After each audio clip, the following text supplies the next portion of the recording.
Not long ago was actually Children's Day, you know? In Korea, May 5th is Children's Day. A mother's online post actually went viral about this magic pass thingy. Pay a premium, maybe $65 to $70. So you can pass by the long lines, exactly. It's the Disney Fast Pass, exactly. But this has become a societal controversy. This image is generated with AI. It basically shows the situation in a nutshell. He's saying like, mommy, why are we all waiting in this sweaty line for 2 hours when those people are just waltzing through? They're even getting on the roller coaster faster than us. What's happening, mommy? I'm tired. This online post from a mom, she describes standing in a sweltering 3-hour line with her child only to watch families with magic passes breeze past them. And yes, as I said, her child actually heartbreakingly asked, Mom, why are those people cutting in line? And then the mother posted a viral complaint about families using the Magic Pass to skip these hour-long lines to the president. And her argument was that in a space for children, money should not be able to buy time.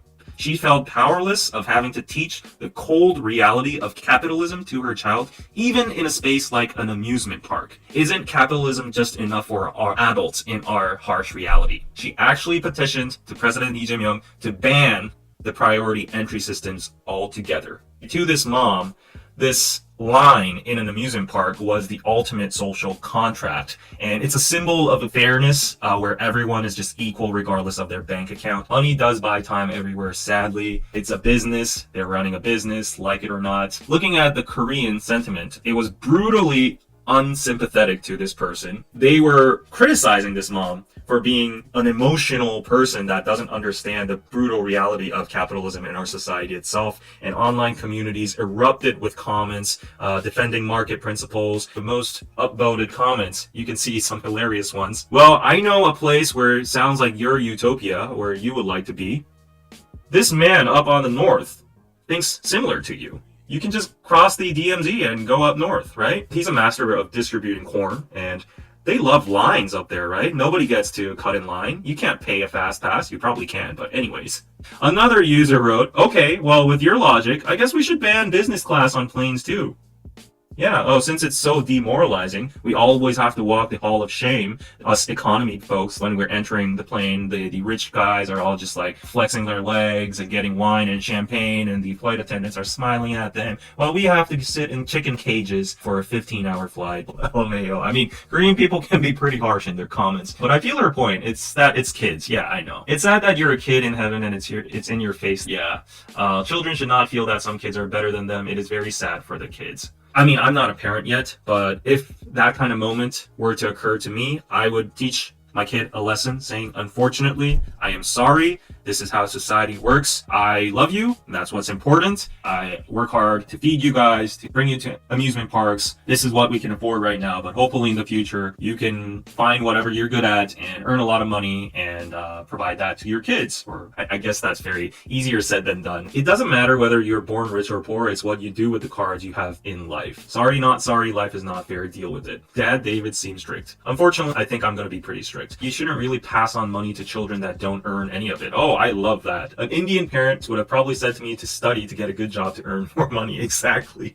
My parents would have said the same thing. The backlash suggests that the mother wasn't fighting for fairness, but rather is suffering from a mix of envy and a refusal to acknowledge how a market economy functions. And this could be a very slippery slope once you start petitioning it to the president and politicians actually give power to these voices. This leads to a bigger conversation and discussion in our society. 상대적 박탈감. That means relative deprivation. It's a very popular social term to a real widening wealth gap that's happening in all capitalistic societies now as we proceed more towards like late stage capitalism. Well, the wealth gap is a big problem. So you're working hard, you are a diligent worker, you're a good mannered citizen in society, and you're doing what the society has been telling you to do. But instead, this other guy maxed out his loans and he got a house and he was paying interest, but in 5 years, his net worth has become 100K to 500K, while my net worth is like 150K because I had expenses, I had other stuff to do, blah, blah, blah, blah. He's suddenly buying German cars. And on top of that, what makes it even worse is if that person had an inheritance or they come from a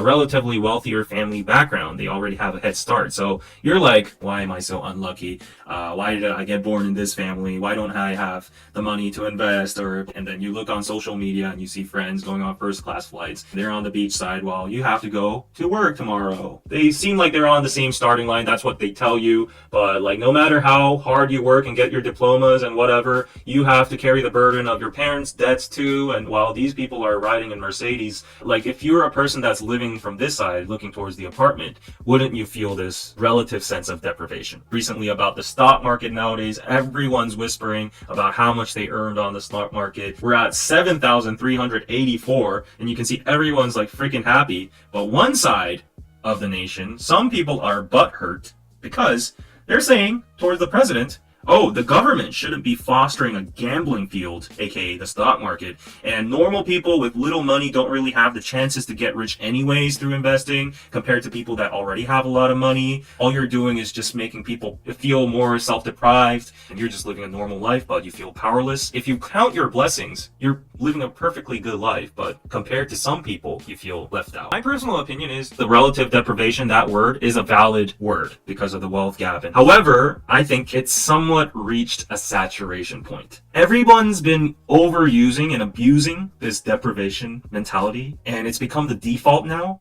to a lot of people, and it's risking the country's mentality that's built on grit, especially for Korea. And it's kind of paralyzing the healthy competition that's going on and exchanging it with resentment towards each other. Oh, why does he get to do that when I'm just doing this? Well, you never know. He might have tried harder or he might have earned it. If you start explaining and complaining about everything with this mindset, it creates stagnation. So it's a very tricky double-edged sword, and while I constantly emphasize that it is a valid concern and emotion, and I feel it too as a human being, obviously social media triggered this whole sentiment like a wildfire in our society. So if you look at these kind of cartoons, they see their friends having pretty faces, wearing Prada and Chanel bags, going to buffets, going on trips with their friends at the beaches, flying first class, getting accepted to Seoul University. Have you ever felt relative deprivation in an acquaintance's life on social media? 62% of the total felt it. I don't even know why they had to actually do this survey. I think it's pretty obvious.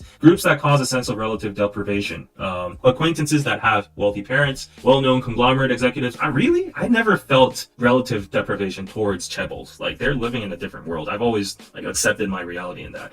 High-income celebrities, sometimes you look at TV broadcast shows and reality shows or whatever, and you see the celebrities that appear there and all they do is just eat stuff and travel together and they're just laughing. And then there's an article saying that that celebrity earns 30K per appearance. Well, you're like grinding your ass off for the whole year and you earn the equivalent of that. But I would say even for celebrities, I don't really feel that much. This is the worst. High earners among acquaintances. Social media is a whole other ballgame. It's about comparison and encouraging people to feel deprived if you choose to buy into it. I don't think it's a matter of buying into it anymore. Social media has just been carved into our society so much that it's even just almost impossible to live without it, because it just serves you information. You stay connected to your friends through that. You do business through it. We have no choice but to use these monopolized social media platforms, and because they are designed to stir up your emotions about deprivation and comparison, it's inevitable. In the old days, you could avoid that by restricting your follower list, but nowadays they just feed you with random stuff by the algorithm. I don't think the Magic Pass can be considered relative deprivation. The family is still enjoying the park, they just aren't enjoying it as much. The story becomes different when it's summer, it's like 30 degrees, and you're sweating like hell in the line for 2 hours, and your two kids have been crying and they're complaining that they're hot. The other parents and the other kids are licking ice cream and just waltzing past you. Your kids complain about that too. You end up only being able to ride 2 roller coasters for the entirety of your stay at the amusement park, and you go home tired. I understand it to some part, yeah. So equality versus equity versus reality. So a lot of people say blind equality isn't always the solution. Notice the kid in the pit, right? So sad. But that is actually reality. Unfortunately, I think every capitalistic society, including the US, including Korea, is very close to the reality frame we've looked there. What I wanted to say is there needs to be a balanced opinion about these terms like relative deprivation, struck by the poverty lightning. Unless like someone gets a massive amount of wealth inherited to them, for the individuals that are starting at zero, I do think fundamentally during a person's lifetime, there will be difference in choices, directions, actions, behavior, educating oneself, mentality. While someone spends $5 on Starbucks coffee every single morning, someone is going to invest that $5 every single day on the S&P 500 ETF. While someone decides to buy a $30K car, I just want to get around conveniently, someone is going to invest that $30K into something else and save up and use their legs, public transportation. So it all kind of compounds up. While someone's at their couch watching binge viewing anime and Netflix like me, someone is right now at the library studying whatever that might be good for them in the future. So maybe that person you're looking at really worked hard, just sacrificed their own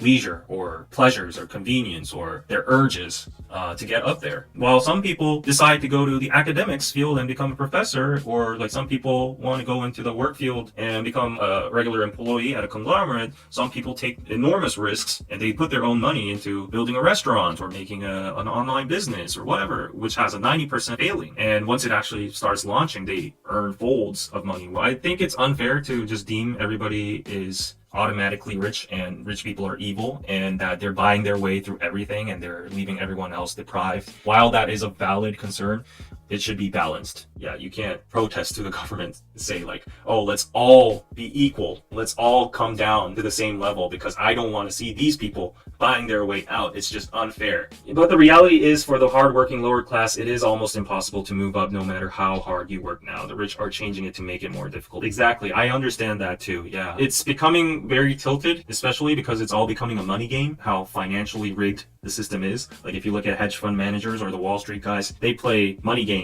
with other people's money and they pay their own selves bonuses. Even if they lose money, they don't have to pay any consequences. Money earns money. But I think in times like this, people should start educating themselves even more about finance. You know what? Life is unfair. It's all because the system is rigged. Tax the rich. Why do they get to earn so much money?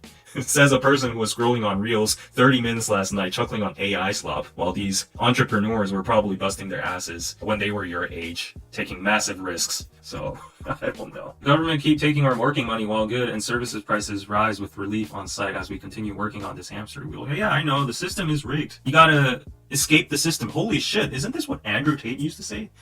Escape the matrix! The government just take our taxes, they use it in stupid places, politicians steal them, probably using construction companies or, designers or whatever companies that are all colluded together and they get a cashback, money launder it through crypto or send it to the Virgin Islands or whatever, whereas us normies are just paying taxes. You know what? I'm angry towards the government.